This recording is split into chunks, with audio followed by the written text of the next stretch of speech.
a lot of the books that I buy, they just sit there. And as one of the publishers told me, it's all right, they also have impact upon your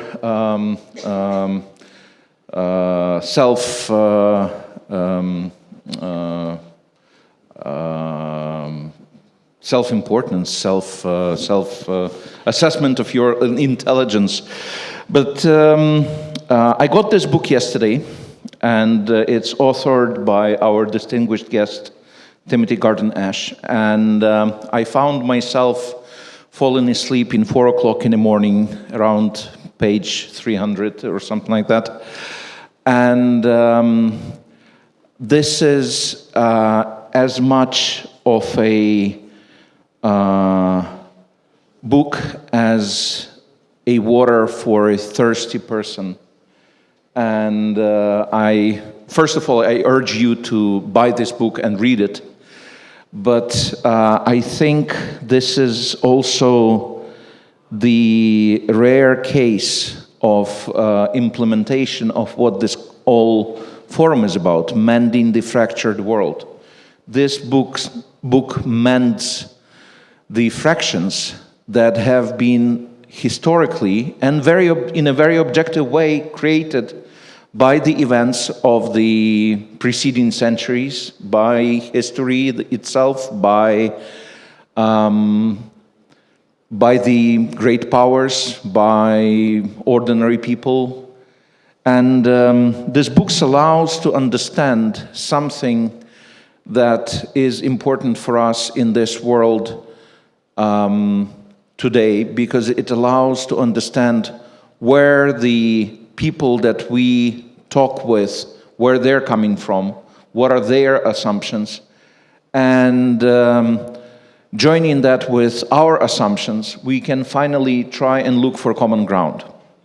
So thank you very much for this book. This is not a book presentation, by the way, but I would also like to say that not only we are privileged by so much attention by someone with such high profile, which is a rare thing for a country that has been so invisible in the Western eyes for a long time. We don't have many people like you.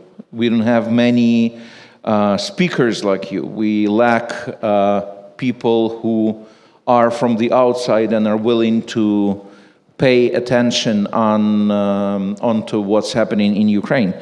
But also, all the proceeds from this book, Timothy Garton Ash has donated to Ukraine's army, and I think this is also a not only symbolic but also a very important human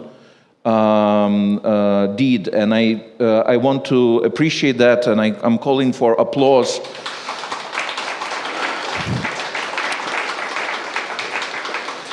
This is a substantial amount of money, but also its attention, and also it's not only donation for the army, but we have also had a lot of personal attention, a lot of trips. The last time we met was closed doors meeting with think tankers and editors, and that was something that was not publicized. There's a lot of underground work to actually mend the fractures. And I would like to start with the first question. Could you tell me, what do you think we don't understand about our partners that we can't get through to them so they understand us? Dobry dzień, everybody.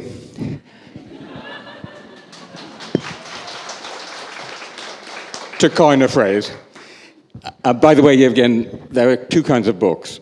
There are books that help you to sleep, and there are books that keep you awake. So I'm very glad that mine is in the latter category. Listen, it's great to be back here in Ukraine. I'm here for the 5th time since the beginning of the full-scale war.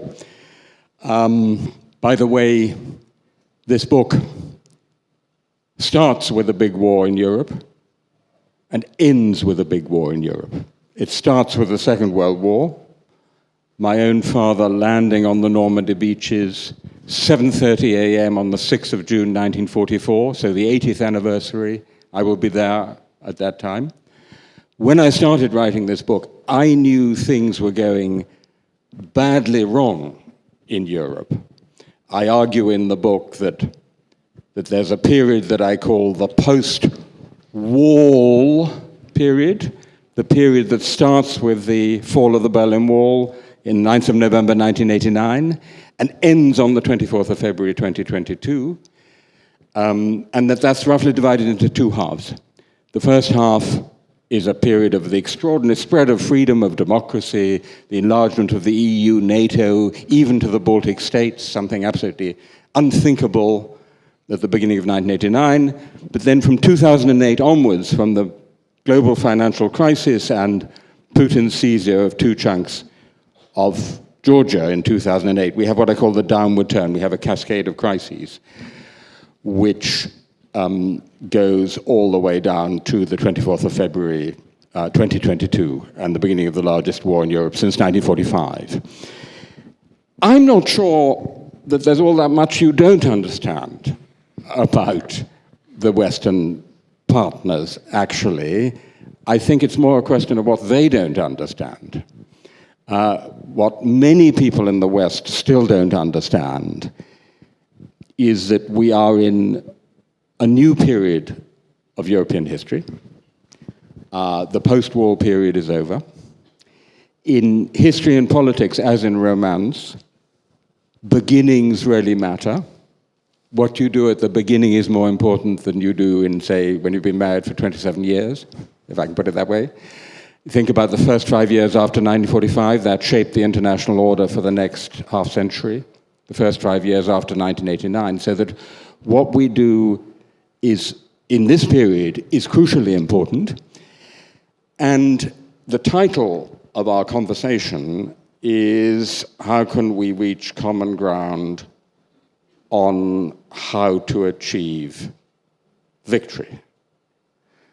Well, what half your partners in the West don't understand is quite simply that we need to achieve victory, right? That's the starting point. Too many of our leaders, including the Biden administration and the Scholz government in Germany, are still on the position of, we want Russia not to win and Ukraine not to lose, but not saying clearly we need Ukraine to win. So that is, I think, what too many of your Western partners don't understand. Someone asked me the other day, actually he's a prime minister of a small European country, I don't understand this formula.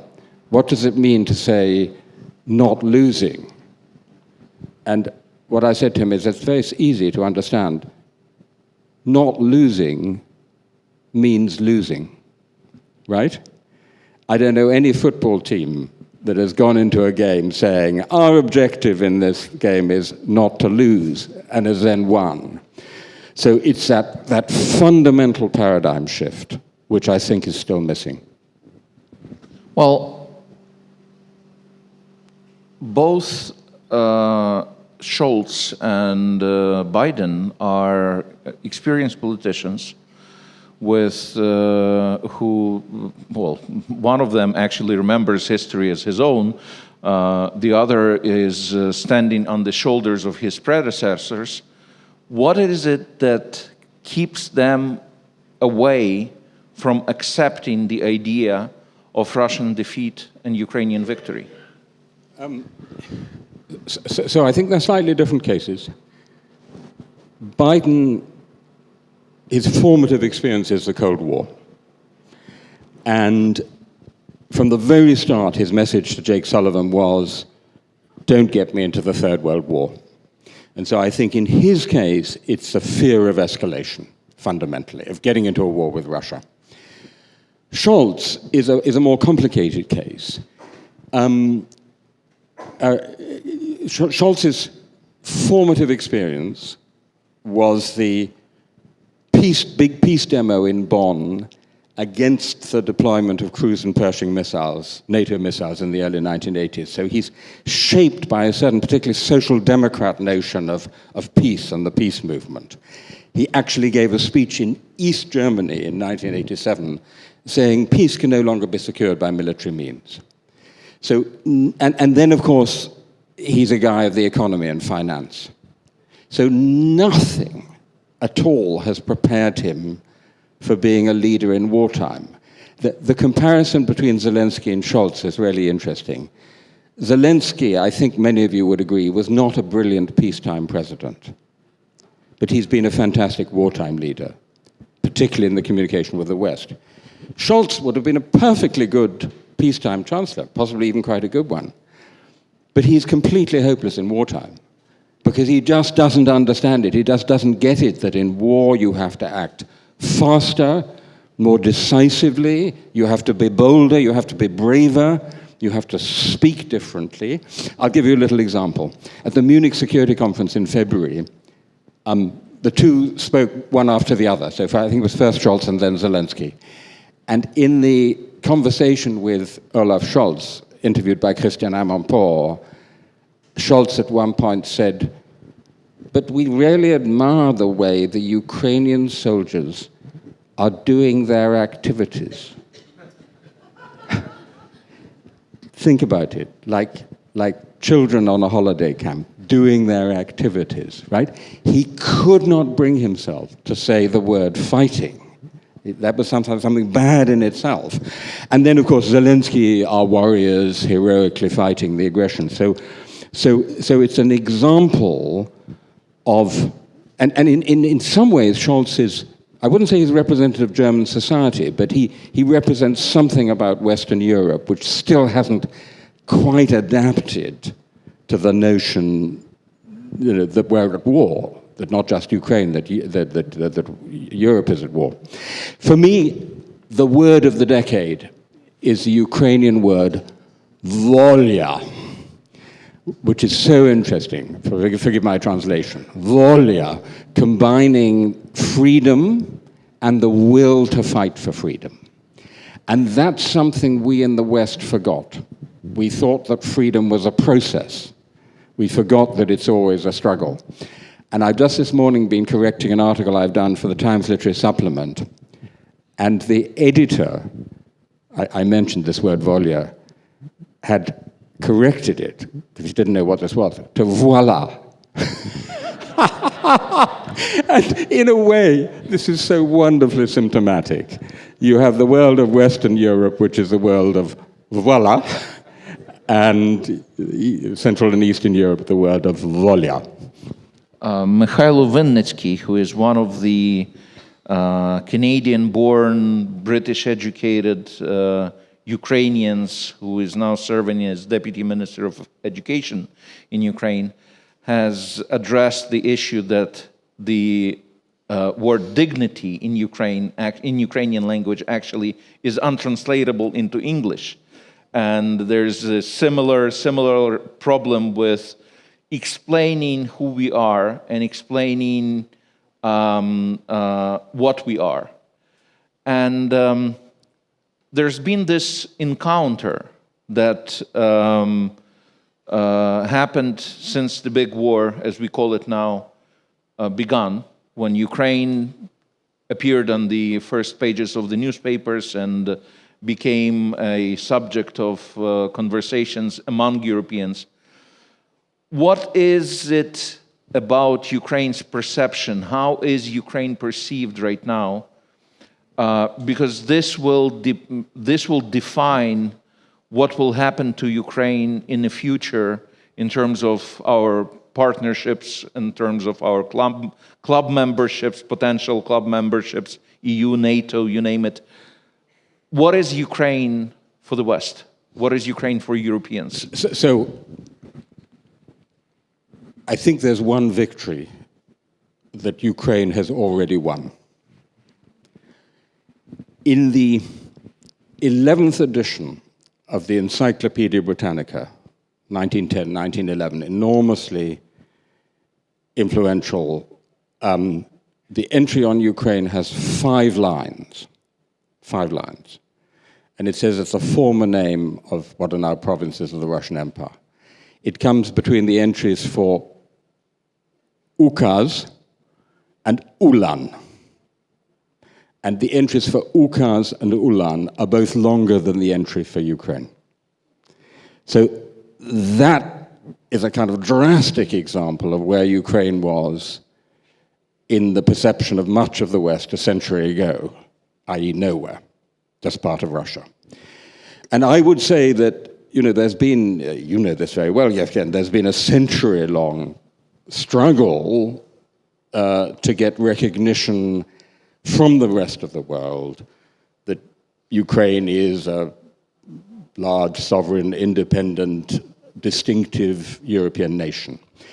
And in my own experience, and in the period I cover in the book, that has a number of stages. Obviously, 1990-91 starts it. 2004, I was here, in Kiev, for the Orange Revolution, out there on the Maidan. I've never been so cold in my life, I have to tell you. 2014, Euromaidan Revolution of Dignity, and then finally 2022. And I would say that's a culmination of this process of winning recognition as a major European nation.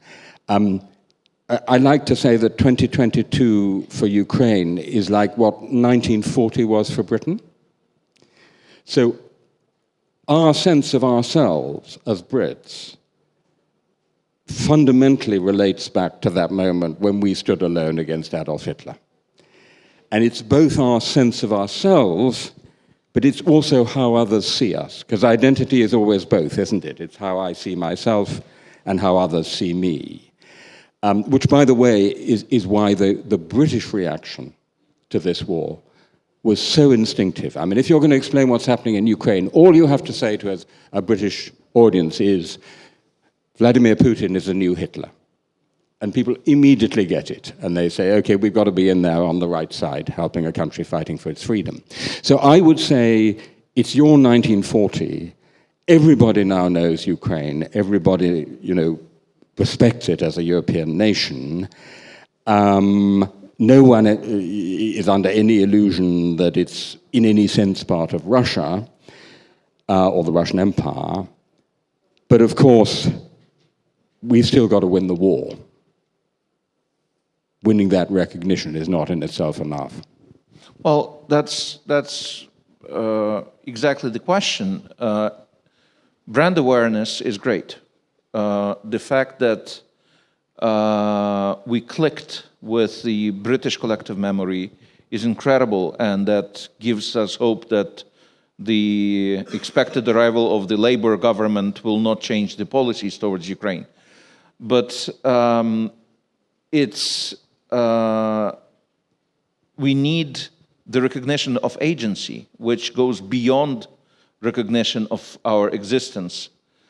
We need to find common ground with the European countries that also are attaining their agency in security sector, fearing that the United States would abandon NATO and that Trump may change the calculus for security in Europe. Is there a way for us somehow to find common ground with the rest of Europe so we can actually win the war, not stop the war? So, honestly, I think what you really need is Patriot and RST and Taurus and more 155 ammunition. I mean, it's as simple as that. I mean, in a way, when we spend a lot of time talking about the long-term security architecture and where we're going to end up, but if you look at what's happening around Kharkiv, I mean, I talked to the battalion commander of the battalion to whom, that donation went of the reconnaissance drones and so on. And, it's really critical. It's extremely tough. So that in a way, the most important thing is the short-term, immediate thing. And particularly if you look at Kharkiv, you can't win fighting with one hand tied behind your back. So that the West has to accept that it must be legitimate for Ukraine to strike targets in Russia. And those things seem to me, this is what I want to say, that's where we need to concentrate our attention, okay? In the longer term, okay, so there's this frustrating thing that happened, and I'm sure many of you have this experience. There's a discussion announced about Ukraine, and all looks great, and within 5 minutes, everybody's talking about Russia, right? And the whole rest of the hour is spent talking about Russia. So I think it's really important to keep talking about Ukraine rather than talking about Russia, but let me nonetheless talk about Russia for one moment. My very good friend Ivan Krastev, wonderful Bulgarian political scientist, said recently, we used to have a Russia policy but no Ukraine policy. Now we've got a Ukraine policy but no Russia policy. I think that's wrong, because I think our Ukraine policy is our Russia policy. And one reason for that is that Putin thinks his Ukraine policy is his Russia policy. I mean, for him, this is all about making Russia great again by getting Ukraine back into the Russian Empire. It's as simple as that. So if we stop him doing that, that fundamentally changes the future of Russia. I mean, it will still have elements of an empire without Ukraine, but it'll have to start thinking about life after empire.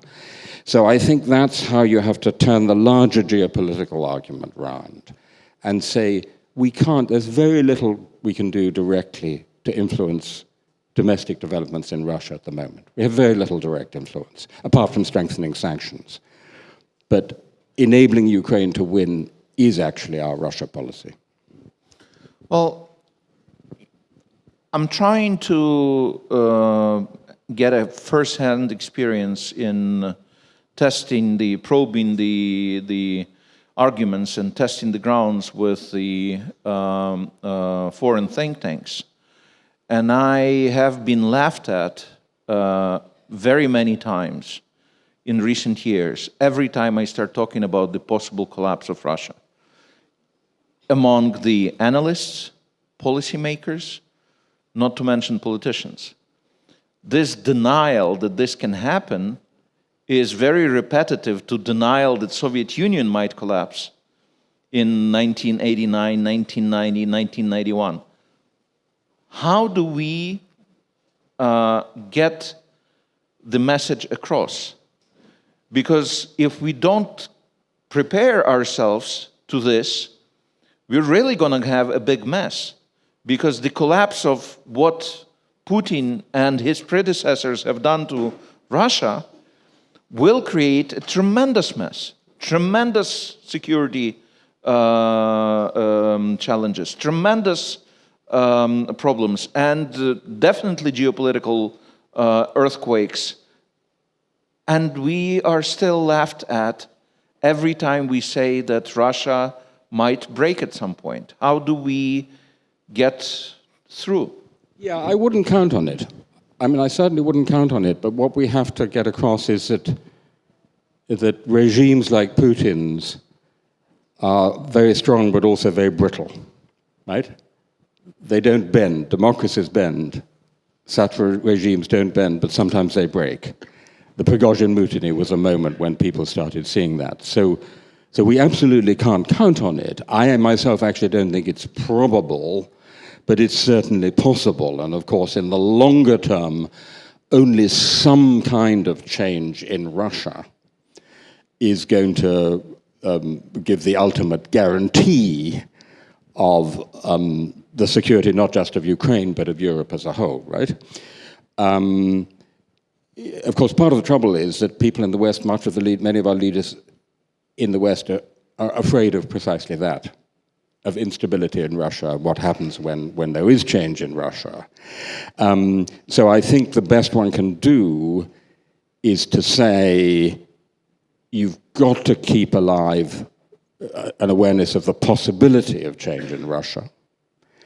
And you also need to say, because a lot of this is about learning from history, number one, people in the West, in many places in the West, have this very curious notion that Russia is invincible, that it can't be defeated.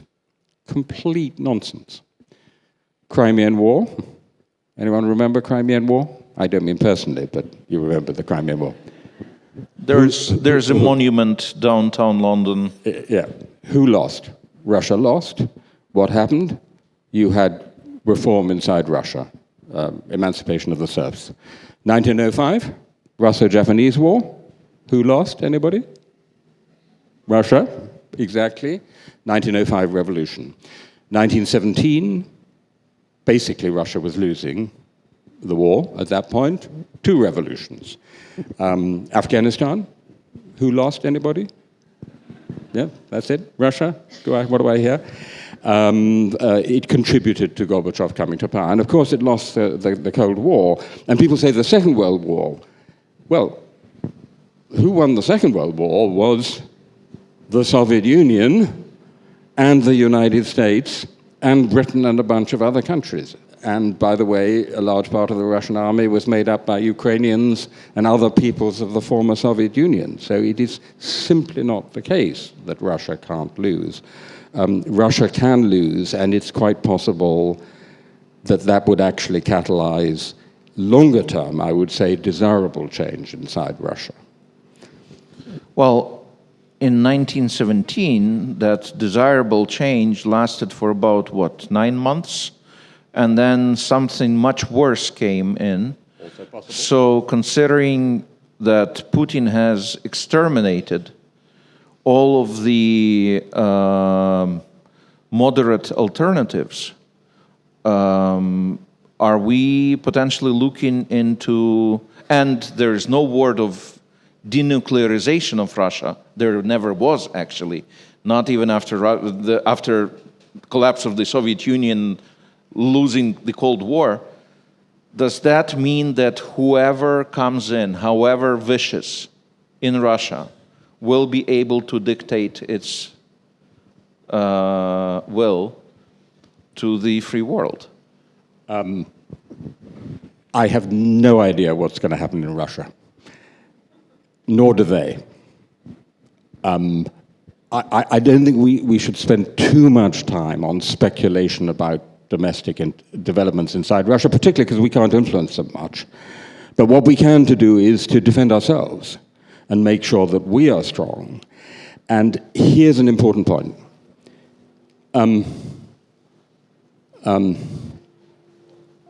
If you're making the argument for Ukrainian victory, obviously you can make it in moral and legal terms and emotional terms about what's happening to Ukraine. And by the way, every time I come to Lviv, I go up to the military cemetery, the Field of Mars.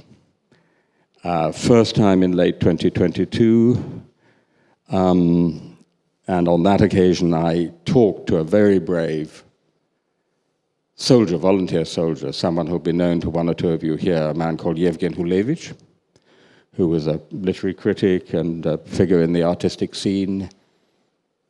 He was killed on the last day of 2022 in the fighting near Bakhmut. And yesterday I went again to visit his grave. The number of graves has basically doubled since the end of 2022. The most fresh grave, date of death, 11th of May, just a week ago. So, and I will never forget the sight of mothers and widows just sitting silently with bowed heads and sort of Cato Colvitts faces by the graves of their loved ones. And I think that's really important to get across to, particularly to a Europe whose motto ever since 1945 was never again. Never again. That was how we defined it, and it's happening again. So the moral, the historical, the legal argument's important. Then there's the argument about the security of Europe, right? Which is, if Putin wins here, he won't stop there. Next stop, Moldova. Have a little go at Transnistria. But there's a third argument, which is about the rest of the world. So one big difference between this new period we're in and all earlier periods is the rest of the world is just so much richer and more powerful, right? China, a superpower. India, Turkey, Brazil, South Africa, which is, where was Putin for the last couple of days? In Beijing.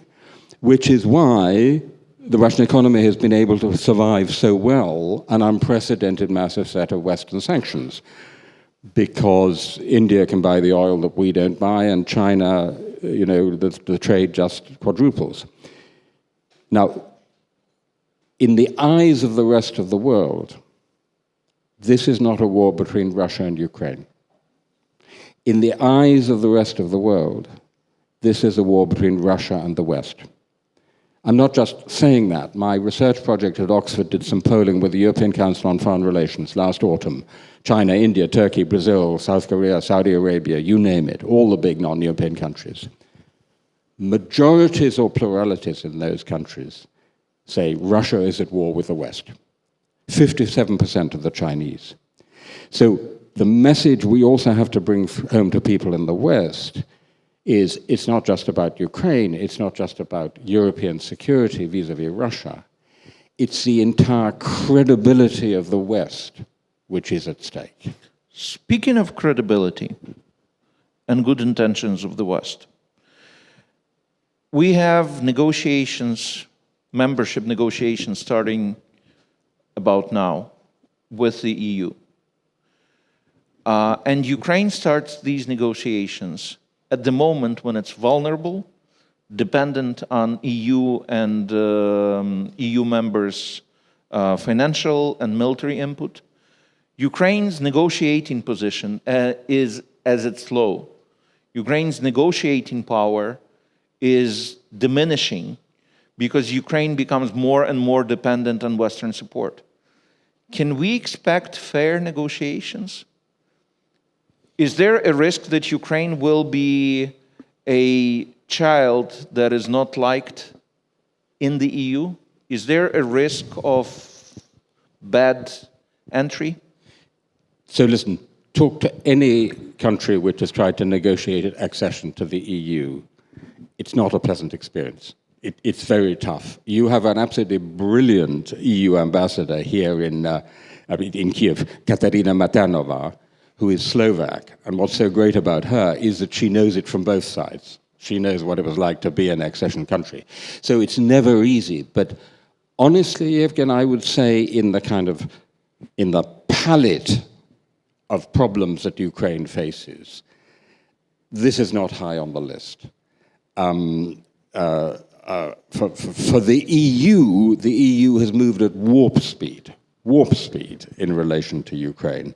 There's tremendous goodwill still towards Ukraine. It's amazing how fast and how far it has gone. And countries that used to be extremely reluctant about any eastward enlargement, for example, France, have actually changed their position, right? There's a wonderful French phrase which says, one should always speak about it and never think about it. And that used to be the French attitude to enlargement for many, many years. That's changed. Macron has understood that this is bigger than this, it's geostrategic, and so there is a real strategic commitment to it. By the way, a French friend of mine says that you in Britain have the royal family, but we in France have the monarchy. It's a republican monarchy. So if the boss, the king, changes his mind, then the whole country turns round. And so there's this amazing transformation of French policy. So I think that the strategic goodwill is there. The danger is this, and you and I have talked about it. If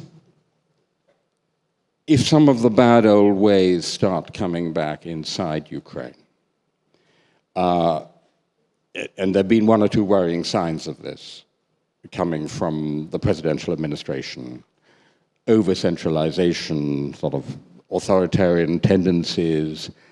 If I just mention one word, Yermak, You know, Zelensky is a name very well known in the West, but people who follow Ukraine also know the name Yermak, and so there's a lot of concern. If things in Ukraine at some point start being seen to be going in the wrong direction rather than the right one, all those negative stereotypes will come back with a vengeance.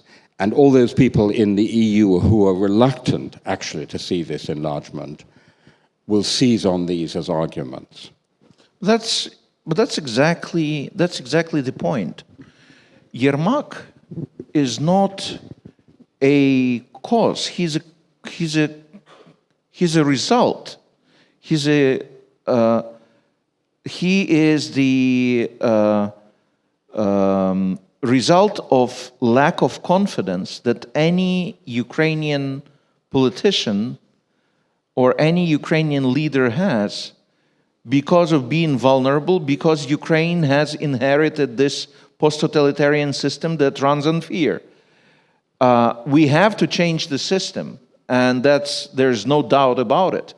The question is that at this point, this is the only workable system, and the patches of new modern thinking that we see remind guerrilla warfare, but not regular army. Yeah. And there is need for more acute understanding that even though Ukraine may be bad in some cases, it still should be the bet for the sake of Europe. Yeah, no, so I'm answering your question sort of over, say, a 5-year period, which is how long, you know, things like the EU take. By the way, we're at a media forum here, so let me say one thing about media, because as you know, I've done a lot of work on free speech, which is, you know, the information marathon, the telemarathon. I mean, obviously you can't have a proper liberal democracy when there's basically, you know, 90% of the television news is being controlled by the government. So it seems to me, you know, we have one model of how you have to be in wartime. Martial law, central authority. I mean, even the world's leading democracies had systems like that during war. And you have one thing, which is how you want to be in peacetime, where, for example, you have media pluralism, you have proper elections, you have party competition, you have strong local government, etc., etc., etc. The challenge you have is how you get from one to the other. Right? And it seems to me I'm increasingly thinking that sort of that moment of transition is really quite difficult, particularly if it's not kind of yesterday we were at war, but now we're at peace. Do you see what I mean? In other words, if the dividing line between war and peace is not so clear, because it's quite likely to be very messy, you're quite likely to have, you know, what you might call a period of hot peace here. So I absolutely agree that the support for Ukraine, and particularly the military support for Ukraine, which is a crucial thing, and economic support, should not be made dependent on that now until the moment of victory. But I think how you make that transition is going to be really quite demanding. And let me just say, because, you know, President Zelensky, who's done an amazing job and is understandably a hero in the West, although I think it's fair to say now, if you look at the public opinion polling, probably the popularity is higher in the West than inside Ukraine. But there's a line from the poet William Blake, which is, the strongest poison ever known came from Caesar's laurel crown, right? From the laurel crown put on the victorious Caesar. And Volodymyr Zelensky is someone who has been garlanded with Caesar's laurel crown all over the West for more than 2 years. That's strong poison. Now, I'm not going to say he can't resist it. I'm not going to say Ukraine can't resist it. But you always have to watch out when you have that poison. I would like to pass the questions to the audience. Before that my last question, I am a member of the supervisory board of the public service broadcast in Ukraine, and I am very much against telemarathon as a idea. But one of the reasons that is being exploited for having to strengthen things up inside the country is the lack of confidence in Western support and lack of reliability of Western support pushes the instincts inside the Ukrainian bureaucracy to rely on old totalitarian tools. So in that sense, we can criticize the telemarathon as long as we want, but if we don't have these F-16s, and if we don't have that support, and if we don't have that timely realization that we need to move from partnership to an alliance, we will end up in dictatorship.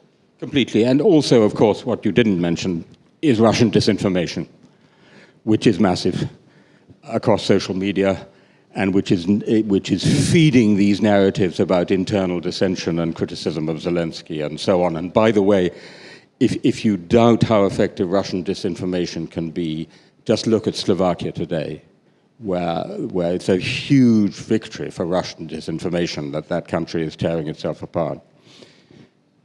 Okay, I see a question there and a question here. Please, could you bring the mic, because we need it. There, gentlemen. Yeah, yeah. Good morning. Tim, let me ask you, Bogdan Mihailo, Kiev Post, for those that don't know.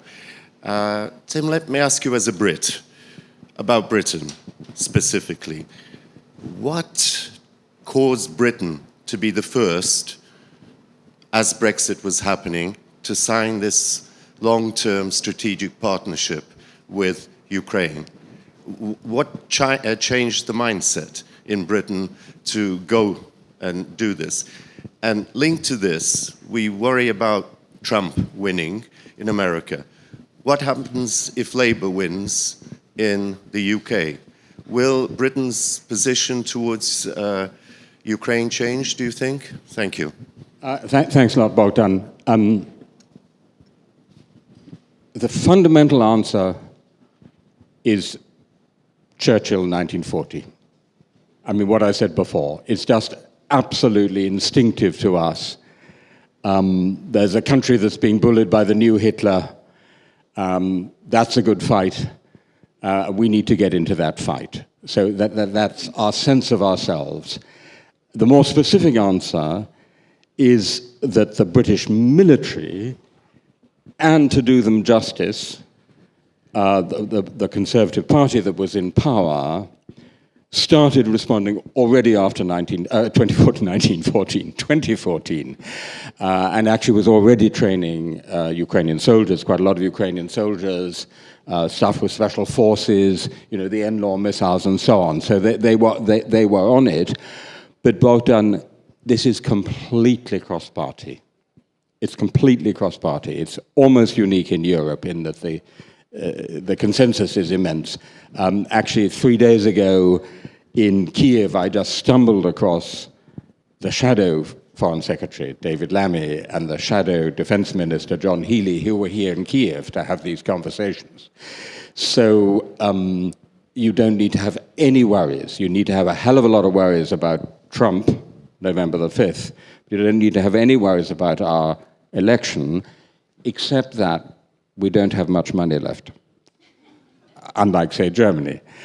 And we don't have all that many weapons, because we really have given an awful lot of weapons. We've really emptied our cupboards to support Ukraine. So the support will absolutely be solid. Also, the boldness is no accident. David Cameron was the first significant Western leader to say, I think Ukraine would be perfectly entitled to use Western weapons to strike Russian territory. But the money has to come from somewhere else, I'm afraid. But do you think that there's a risk and I'm referring to the leak of the Cameron conversation with Trump about freezing the borders where they are next year if Trump wins. Are you afraid that this might become the policy? There's an absolutely huge risk. And I would say that Putin is betting on it. Putin is waiting for the 5th of November. He's waiting for a Trump victory. I've actually found, I was talking to several people in Kiev, ministers in Kiev.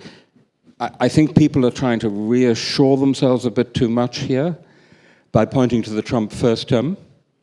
Because in the Trump first term, of course, he was the first guy to send lethal weapons to Ukraine, the Javelins. The Trump second term is going to be very different. He's going to be more unpredictable, more isolationist, and the people around him are going to be more focused on China. So I think we all have to be extremely worried about that moment, which is why Europe has right now already to be doing more. There's a question here at the front.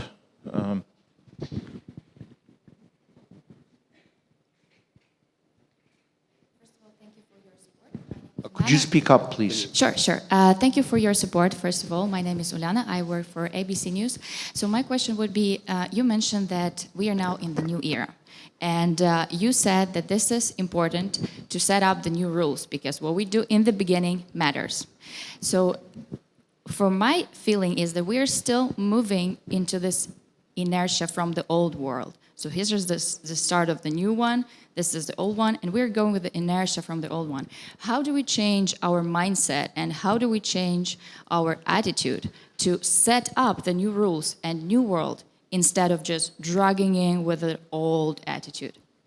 It's a great question. So one of the, if I may come back to the book for a moment because it's relevant, one of the arguments I make in the book is that the Europe that we have today, which is, with all its faults, still the best Europe we've ever had, is a product of 4 generations, all of whom were shaped by direct personal experience.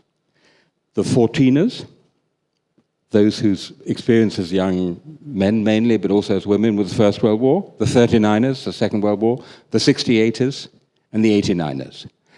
And those direct personal experiences gave them what I call the memory engine, which has driven their commitment to build a better Europe throughout the whole of their lives, all the way through to 80, 90. And the question of questions is whether we can learn from history without having to go through it all again ourselves, right? So people here in this country sure as hell have learned because of direct experience. I would say in this country, there's a generation I would call the 22ers, right? In the Baltic states, in Poland, absolutely. People know Europe has changed. But go to Germany, West Germany, go to Ireland, go to Spain or Portugal or Italy, it's a very different story because it's not a direct personal experience. So that's a challenge for all of us, but for people like me, is to get across that sense of urgency without people actually having to be hit over the head themselves with a big stick, right? By the way, am I allowed to be interactive with the audience, Yevhen? Please do. Yeah, we have this, okay. This is Ukraine, still a free country. So here's the experiment I make wherever I go, because it's really interesting. So I'm going to ask you a question. I want you to put up your hands if you think the answer is yes. So get ready. So the question is Europe at war? Right. That's a pretty big show of hands. And by the way, right answer. You got it right. Well done. So I ask that question as I travel across the continent. And roughly speaking, the further west you go, the less hands go up, right? So we have a real challenge on our hand to try and get that across. All right, next question, please, there. Hello, my name is Eva. I'm from the Czech NGO People in Need. I wanted to ask you because in the first part of the discussion you mentioned that in the Western world people consider that there is the war between Russia and the West. And now we also saw in the whole that the majority here thinks the same, that Europe is at war. But I'm thinking that it is a bit unfair that Ukrainians only are fighting for the whole Western world now. And I wanted to ask you, what is your opinion about NATO countries directly being involved in the war, and what is the British public opinion about it? Thank you. Yeah, if I got the question, it's about direct involvement here. Look,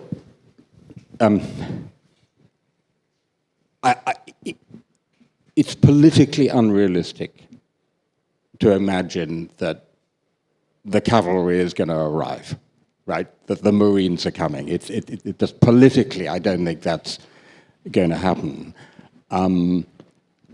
But I think more direct Western involvement is absolutely possible.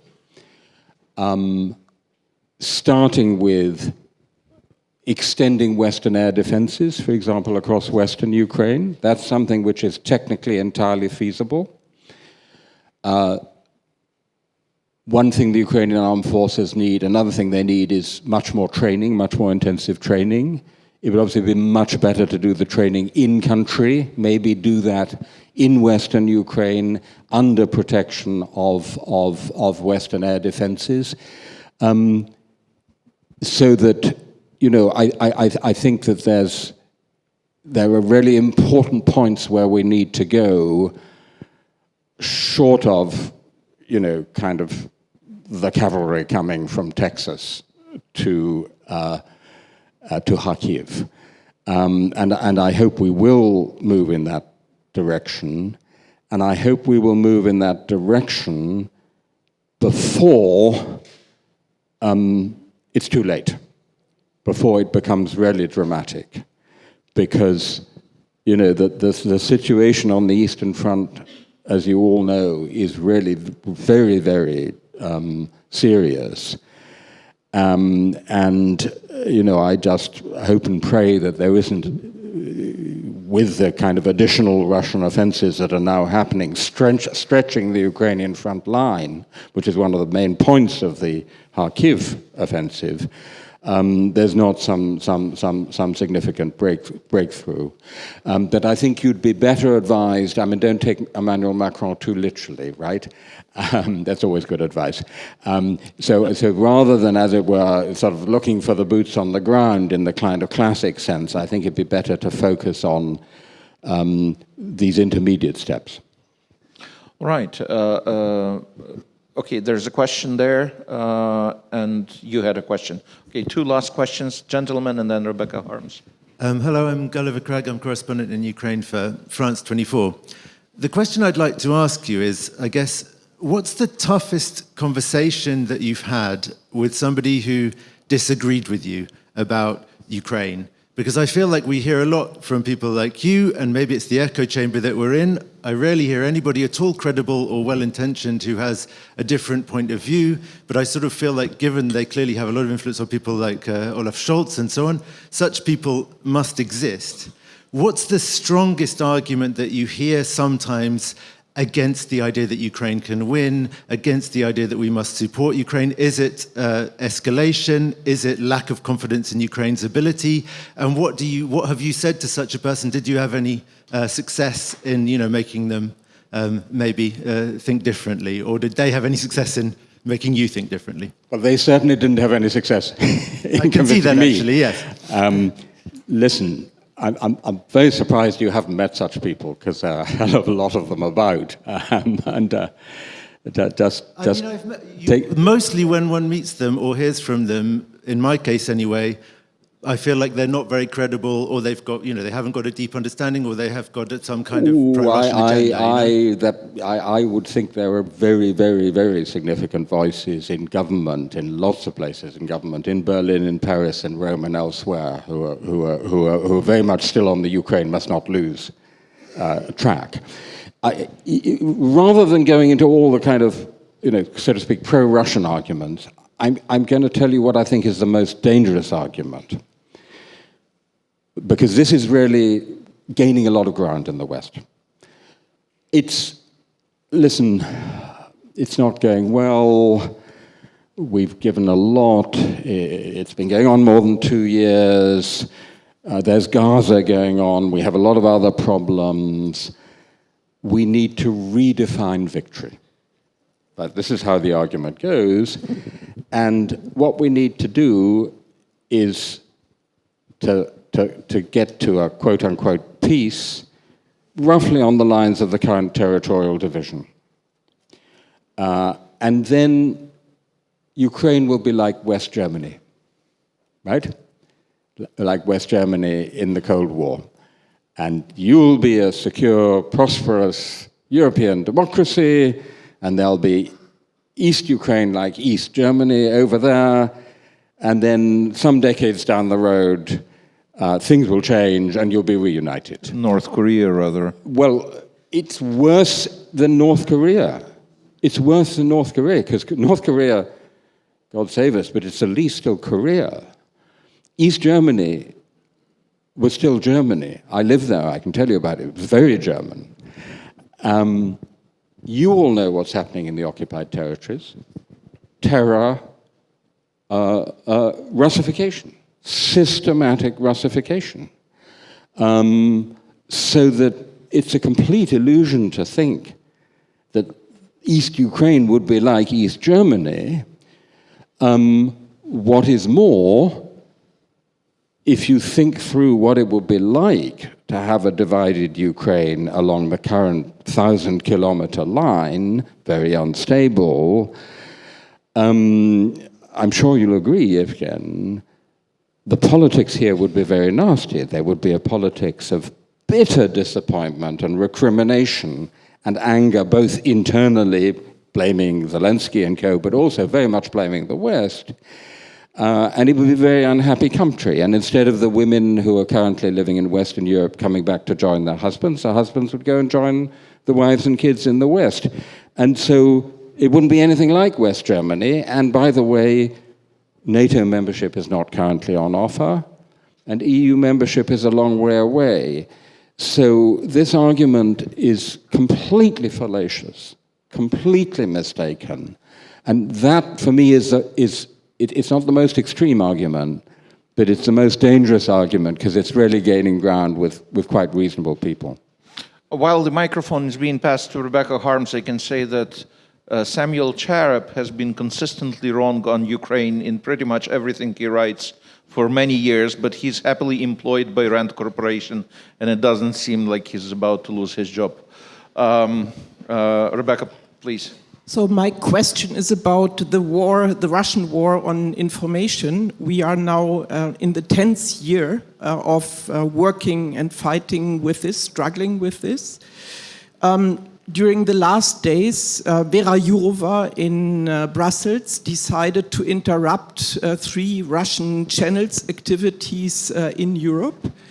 But in the same day, so there was the shooting in Slovakia, and all over the German and Western media, Putin was allowed to take the huge global floor and to give his understanding of what happened in Slovakia. So is this the recipe to win the war on information? I'm passionately in favor of free speech. So there have to be incredibly strong reasons for banning anybody saying anything.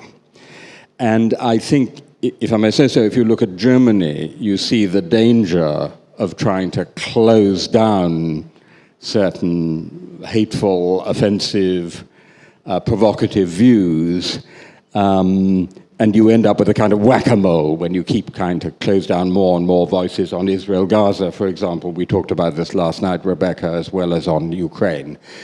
So in principle, I think we have to do it differently and to fight back with arguments and with good media and with good reporting rather than trying to ban them all.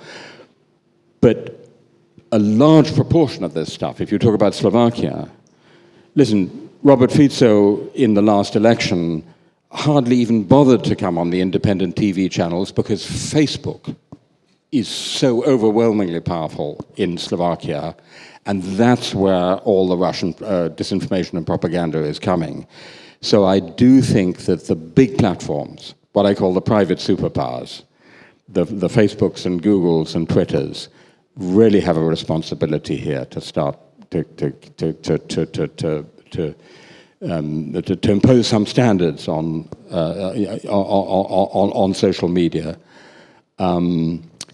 Yeah, absolutely.